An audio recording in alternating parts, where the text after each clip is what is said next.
నమస్తే, welcome to our channel. Jaganmohan Reddy press meet పెట్టి మావిగన్ అని ప్రతిపాదించిన సంగతి తెలిసిందే. అసలు ఈ మావిగన్ అనే ప్రతిపాదన యాదృచ్ఛికంగా జరిగిందా, ఒక స్ట్రాటజికల్ మూవ్ వేయాలనుకున్నారా? మరి ఆ మావిగన్ ప్రతిపాదనతో ఆ పార్టీలో వస్తున్నటువంటి ప్రకంపనలు ఏ విధంగా ఉన్నాయి? మరో పక్కన చూసుకున్నట్లయితే సజ్జల దీన్ని బలపరచడానికి చేసినటువంటి ప్రయత్నం ఏంటి? తర్వాత బూమ్రాంగ్ అయిందా? అసలు ఏం జరిగింది తెలుసుకునే ప్రయత్నం చేద్దాం. దీన్ని విశ్లేషించడానికి మనతో పాటుగా ఉన్నారు సీనియర్ జర్నలిస్ట్ దుర్గకుమార్ గారు. నమస్తే సార్. నమస్తే అమ్మ శ్రావణి, మన వీక్షకులు కూడా. జగన్మోహన్ రెడ్డి రాజధాని అంశం పైన మాట్లాడుతూ ఇటీవల ప్రెస్ మీట్ పెట్టి కొత్త పదాన్ని ప్లాన్ బి అంటూ మావిగన్ని ప్రతిపాదించారు. అసలు ఈ ప్రతిపాదన యాదృచ్ఛికంగా జరిగిందా? ఆయన ఒక స్ట్రాటజికల్ మూవ్ తీసుకోవాలనుకున్నారా? ఆ తర్వాత ఆ పార్టీలో వచ్చినటువంటి ప్రకంపనలు ఏంటి? మరి ఇప్పుడు సజ్జల చేసినటువంటి ప్రయత్నం ఏంటి? ఆ ప్రయత్నంతో సజ్జల పరిస్థితి ఏంటి? ఏం చెప్తారు సార్? ఇది మీరు అడిగిన ప్రశ్న చాలా విస్తృతమైన ప్రశ్న. కానీ జగన్మోహన్ రెడ్డి గారు ఇది ఒక ప్రణాళికగా బద్ధంగా మాట్లాడా లేకపోతే యాదృచ్ఛికంగా మాట్లాడాడని అడిగారు. యాదృచ్ఛికంగా కాదు, ప్రణాళికాబద్ధంగా కాదు, తనకుండా అహంభావంతో మాట్లాడాడు. తను ఏది మాట్లాడినా దానికి ఒక అర్థం చెప్పగలిగిన వాళ్ళు అడుగులకు మడుగులు ఎత్తే జనం ఉన్నారు, నమ్మే జనం కూడా ఉన్నారు.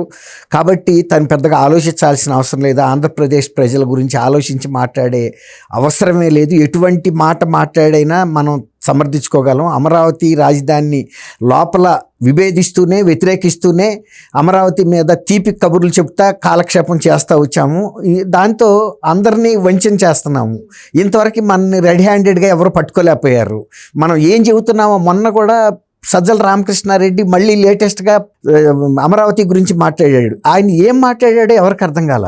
ఆయన మాట్లాడాల్సిన అవసరం లేదు. ఆయన ఎప్పుడు ప్రజలకు సంబంధించిన అంశాల్లో ప్రజల నుంచి ఎన్నికైన మనిషి కాదు, ప్రజల తరపున ఎప్పుడు బాధ్యత పడిన మనిషి కాదు, ఏదన్నా బహిరంగ సభల్లో ప్రజల ముందుకొచ్చి ఏదైనా వాగ్దానాలు చేసిన మనిషి, ప్రజల్ని నమ్మించిన మనిషి కూడా కాదు. జగన్మోహన్ రెడ్డి మాట్లాడాల్సిన విషయాల్ని ఇతను ఒక మౌత్ పీస్గా మాట్లాడాడు. జగన్మోహన్ రెడ్డి మొన్న మీరు అడిగారు కదా, ఏమన్నా ఒక ప్రణాళిక వేసుకుని మాట్లాడా కుట్రపూరితంగా అని. కుట్ర అంటే లోన ఎట్లాగో కుట్ర ఉంది. కాకపోతే ఇది కూడా ఒకటి వదిలి చూస్తే ఈ కన్ఫ్యూజన్ అంటే, మనం ఒక తత్వవేత్త చెబుతాడు, ఇఫ్ యూ కెనాట్ కన్ఫ్యూజ్ అని.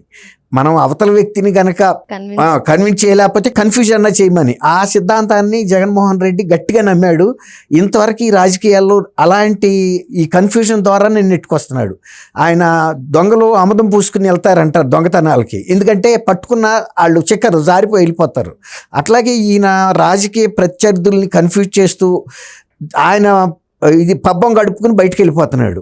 కాబట్టి అటువంటి ప్రయత్నమే చేశాడు. ఇంకొకటి ఏంటంటే, పనిలో పనిగా ఆయన ఆలోచించింది 3 జిల్లాల ప్రజలకి తకరారు పెట్టొచ్చు. ఎక్కడో కాదు, ఇక్కడే. అంటే with in the core area of the Andhra Pradesh. అంటే పాత కృష్ణా జిల్లా 2 అయింది ఇప్పుడు, ఎన్టీఆర్ అండ్ కృష్ణా. గుంటూరు జిల్లాకి సంబంధించి గుంటూరు రాక, తర్వాత అవతల వేరే ఉంది పల్నాడు జిల్లా. కానీ ఈ 3 జిల్లాలకు సంబంధించి ఇతను 110 కిలోమీటర్లు చెప్పాడు కదా. ఇప్పుడు వీళ్ళల్లో వీళ్ళు కొట్టుకుంటారు. అమరావతిగా కనుక వదిలేస్తే అమరావతి ఒక జిల్లాకే చెందింది, ఒక పాకెట్లో ఉంది. కానీ అమరావతి విస్తృత పరిధి 2 జిల్లాల్లో కూడా బాగా ఉంది. అంటే జిల్లా అంచుల రాకా ఉంది. అటు జగ్గపేట అంటే ఆ ఏరియా రాకా ఉంది, అటు సత్యనపల్లి నరసరావుపేట ఆ ఏరియా ఉంది, మళ్ళీ ఇటు వస్తే ఇటు మచిలీపట్నం రాకా ఉంది, అటు వెళ్తేనేమో మళ్ళీ తెనాలి దాటి కూడా ఉంది. అది మర్చిపోయాడు అతను.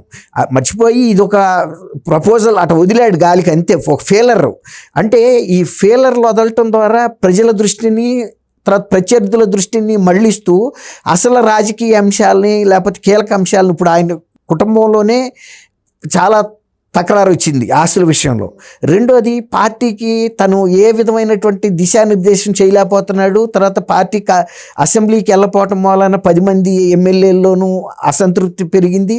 తర్వాత ఇతను అమరావతి మీద మొన్న సజ్జల రామకృష్ణారెడ్డి మళ్ళీ ఇంకొక వివాదం రేపటంతో అసలు ఏం చెప్పదలుచుకున్నారో వీళ్ళకి ఆలోచన లేకుండా ఒక గేమ్ ఆడుతున్నారు అనేది పార్టీ కార్యకర్తల్లో వచ్చిన టైంలోనే జగన్మోహన్ రెడ్డి ఆ పేరు పెట్టడం వెనకాల మాత్రం ఒకటి ఏంటంటే, ఒక అనుభవం ఉంది ఆయనకి. ఎవరైనా మీరున్నారు, నేనున్నాను, ఒక కంపెనీ పెట్టదలుచుకుంటే మన ఇంట్లో 3-4 ఉంటారు ఫ్యామిలీ మెంబర్స్, వాళ్ళ పేర్లు పెట్టగలుగుతాం. కానీ జగన్మోహన్ రెడ్డి గారు ఈ క్విడ్ ప్రోకో ద్వారా వచ్చిన డబ్బుల్ని అనేక కంపెనీలు సృష్టించాల్సి వచ్చింది. ఈయన విజయసాయి రెడ్డి గారు కలిసి ఎన్నని పెడతారు. ఇప్పుడు కృతంగా ఆయన కూడా రెస్టారెంట్లు ఉన్నాయి. క్రీ అంటే కృష్ణా నది, తుంగ అంటే తుంగభద్ర నది, అది రాయలసీమలో ఉంది. అంటే ఇటు కోస్తా రుసులు, అటు రాయలసీమ రుచులు అన్నట్టు కృతంగా అదొక కాయిన్ చేశారు వర్డ్. అట్లాగే జగన్మోహన్ రెడ్డి గారు సృష్టించిన కంపెనీల్లో 90% నిన్న ఆయన చెప్పాడు చూసారా, అక్షరాలు పికప్ చేసిన కంపెనీలు అన్ని సూట్ కేస్ కంపెనీలు, బ్రీఫ్ కేస్ కంపెనీలు కేవలం డబ్బుల్ని మళ్ళించడానికి పెట్టినాయి. కాబట్టి ఎన్నని పెడతారు? ఇప్పుడు దేవుళ్ళ పేరు పెట్టలేరు, వాళ్ళ కుటుంబ సభ్యుల పేరు పెట్టలేరు, లేకపోతే ఏదైనా సరే ఇటువంటి క్రియేషన్ చేసిన అనుభవం ఆయనకు ఉంది కాబట్టి టక్మని చెప్పేశాడు. అక్కడ కూడా ఆ కంపెనీలు ఇంతే టైంలో చెప్పినాయే ఆయన సృష్టించిన కంపెనీలు. అందువల్ల ఆ అనుభవం ఉంది కదా. ఆ లెటర్స్ని పెట్టేసి ఏదో కంపెనీ లెటర్ ప్యాడ్ పెట్టేయటం, దాన్ని ప్రమోట్ చేయటం, ఒక అకౌంట్ ఓపెన్ చేసేయటం, ఈ డబ్బులు నటు మళ్ళించడం, ఇక ఆ కథా కార్ఖానా అంతా ఆయన తెలుసు కదా. అదే ఉద్దేశం మీద వదిలేడు అంతే. లేకపోతే మామూలు వ్యక్తులకైతే అట్లాంటి క్రేజీ ఐడియా రానే రాదు. చూశారు కదా, మచిలీపట్నం మా విఐ మా గన్, మళ్ళీ ఇంకోటి వచ్చేసింది ఆయనకి. గన్ అని పెడితే నా జగన్లో పేరు పెట్టారని అనుకుంటారు, వాళ్ళు పెట్టరు కాబట్టి అది మరి ఆలోచించుకోమని మళ్ళీ అదొక చమత్కారం, చలోక్తి. ఈ తెక్కలతనంలో కూడా, తొగ్లక్ మాటల్లో కూడా ఒక చలోక్తి. దాంతో ఏమైంది, ఇప్పుడు జనం ముందు అసలు ఇప్పటికే పార్టీ సమాధి స్థితిలోకి వెళ్ళింది. నిన్న ఆ సమాధి మీద ఆయన గ్రానైట్ రాళ్లతో కట్టడం కట్టేసి దాని మీద ఇది పెడతారు, గ్రనైట్ చెక్కి ఫలానా వారు చనిపోయారు, ఫలానప్పుడు పుట్టారు, ఫలానప్పుడు చనిపోయారని జననం మరణం పెడతారు. అట్లాగే నిన్న 2 ఏప్రిల్ రోజున జగన్మోహన్ రెడ్డి గారు ఈ మాట ఎప్పుడైతే మాట్లాడాడో ఆ సమాధికి పూర్తి స్థాయిలో గ్రానైట్ స్టోన్ కూడా పెట్టినట్టు అయిపోయింది. దాంతోనే ఇవాళ నాయకులు కూడా ఎవరు బయటకు వచ్చి మాట్లాడలేకపోయారు. అదే చెప్తున్నాను, సజ్జల రామకృష్ణారెడ్డి జగన్మోహన్ రెడ్డి నోటమ్మటే ఏదొచ్చినా కూడా అది సువాసన కలిగిన విషయమే అని దాన్ని నాయకులకు కొంతమంది మాజీ మంత్రులకు ఫోన్ చేస్తే మాజీ మంత్రులు గడ్డి పెట్టారు.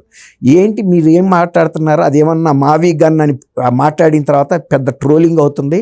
పార్టీ విశ్వసనీయత పూర్తిగా పోయింది. అసలు మనం అమరావతి పట్ల ఎంత ద్వేషంతో ఉన్నామో ఇవాళ రాక దాన్ని తేనె పూసిన కత్తిలాగా మనం మేనేజ్ చేశాము. కానీ ఇవాళ ఆయన బయటపడి చెప్పేసిన తర్వాత పక్కన అమరావతి పక్క నుంచి ఇంకో రాజధాని పెట్టమన్న తర్వాత అమరావతి వద్దని చెప్పినట్టే కదా. దాంతో మేము వెళ్ళి ప్రజల ముందు చెప్పలేకపోయాం. ఇంకోటి, అసలు ఒక పార్టీకి ఒక విధానం ఉండాలి, ఒక వ్యవస్థ ఉండాలి, ఒక కోర్ కమిటీ ఉండాలి. ఏదైనా అధ్యక్షుడు ఒక ప్రకటన చేసే ముందు ఇది చేస్తే దీనివల్ల లాభం ఏంటి, దీని ఎలా ప్రభావితం అవుతారు ప్రజలు అనేది, ఎలా రియాక్ట్ అవుతారో చూసుకోవాలి. చూడకుండానే మాట్లాడేశారు. మేము కృష్ణా గుంటూరు జిల్లాలో, ఉమ్మడి కృష్ణా గుంటూరు జిల్లాల నాయకుడిని పిలిపించి ఇదిగో నేను ఇట్లా చెప్పదలుచుకున్నాను, ఇది ఓకేనా, చెబితే బాగుంటుందా బాగోదా అని అడగాలి కదా. అడగకుండా మాట్లాడి ఇప్పుడు వచ్చి నువ్వు వచ్చి నీ మూలాన్ని ఇంతవరకు జరిగిన నష్టం చాలేదా, ఇంకా ఎగురుకుంటా వస్తున్నావా అని సజ్జల రామకృష్ణారెడ్డిని చెడామడా తిట్టారు. తిట్టేటప్పటికి ఇక అర్ధంతరంగా దాన్ని మూసేసుకుని తగ్గాడు వెనక్కి. ఇప్పుడు నువ్వు పార్టీలో ఉండటమే ఇప్పుడు రాక ఒక శని అనుకున్నాము, నీకన్నా కూడా పెద్ద శని తయారైంది, మళ్ళీ వచ్చి నువ్వు ఆయన్ని సమర్థిస్తావా? మేము ఏమవ్వాలి, ఇప్పటికే మా విలువ లేకుండా పోయింది కాన్స్టిట్యున్సీస్లోను. ఇష్టానుసారంగా మీరు ప్రతి మాటని తిక్కల మాటలు మాట్లాడినా మేము సమర్థిస్తూ వచ్చాము. ఇక ఇది ఆఖరి స్టోన్, ఇది సమాధి మీద, ఇక నువ్వు మూసుకుని వెనక్కి వెళ్ళమన్నారంట. దాంతో నిన్న అర్ధంతరంగా అది ఆగిపోయింది. ఇంకా ఎవరు కూడా ఇక తెంపు చేసి మొన్న అద్దంకి కార్యకర్తల సమావేశం బహుశా వైఎస్ఆర్సీపీకి ఆఖరి రాజకీయ సమావేశం అనేది కూడా కార్యకర్తలు కూడా చెబుతున్నారు. అట్లాంటి పార్టీ నేత పిలిచే సమావేశాలకు వెళ్ళడం, మాకు ఆ పార్టీతో సంబంధాలు వద్దు, అటువంటి పార్టీని సమర్థించి ప్రజల్లో ఇది విలువ కోల్పోలేము. జరిగింది మాత్రం 100కు 100% తప్పే. ఏ రాజకీయ నాయకుడు మాట్లాడకూడని మాటలు మాట్లాడేట అతను దాన్ని సమర్థించి మాకు ఉన్న గ్రామాల్లో కొద్దిపాటి పరపతి కూడా పోగొట్టుకుని మేము బతకలేము. ఆయనకంటే వేల లక్షల కోట్లు ఉన్నాయి. మేము ప్రజల్లో తిరగాల్సిన మనుషులని. ఇవాళ కాబట్టి రేపైనా ఏదో ఎంతో అంతో రాజకీయ భవిష్యత్తు ఉంటుందని వచ్చిన వాళ్ళమే తప్ప ఇటువంటి రాజకీయ ఆత్మహత్యల్లో మేము భాగం కాలేము అనే భావన వ్యక్తం అవుతుంది. ఓకే సార్, మరో అంశంతో మళ్ళీ కలుద్దాం. Thank you sir. Thank you అమ్మ శ్రావణి, మన వీక్షకులు కూడా.